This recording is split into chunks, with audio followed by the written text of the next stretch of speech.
હવામાન શાસ્ત્રી અંબાલાલ પટેલની આગાહી આગામી 48 કલાકમાં વરસાદને લઈને આગાહી કરી। દક્ષિણ સૌરાષ્ટ્ર અને દક્ષિણ ગુજરાતમાં વરસાદ પડશે।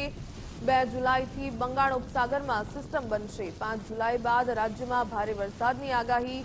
12 જુલાઈ સુધીમાં ગુજરાતમાં સાર્વત્રિક વરસાદની આગાહી કરવામાં આવી। આગામી 48 કલાકમાં દક્ષિણ સૌરાષ્ટ્રના ભાગો, દક્ષિણ ગુજરાતના ભાગોમાં વરસાદ થવાની શક્યતા રહેશે। તદ ભાગોમાં વરસાદ તો થાય છે, પણ કેટલાક ભાગો હજુ વરસાદની રાહમાં છે। આ ઉપરાંત તારીખ 2-3 જુલાઈમાં બંગાળ ઉપસાગરમાં એક સિસ્ટમ બનવાની શક્યતા રહેશે। જે સિસ્ટમની અસર 5 જુલાઈ સુધીમાં ગુજરાતના ભાગોમાં થવાની શક્યતા રહેશે। અને બીજી એક સિસ્ટમ પણ તારીખ 10-12 આસપાસ બની શકવાની શક્યતા રહે, જેના કારણે લગભગ જુલાઈના પ્રથમ સપ્તાહ અને જુલાઈના બીજા સપ્તાહના શરૂઆતમાં ભારે વરસાદ થવાની રાજ્યના ઘણા ભાગોમાં શક્યતા રહેશે।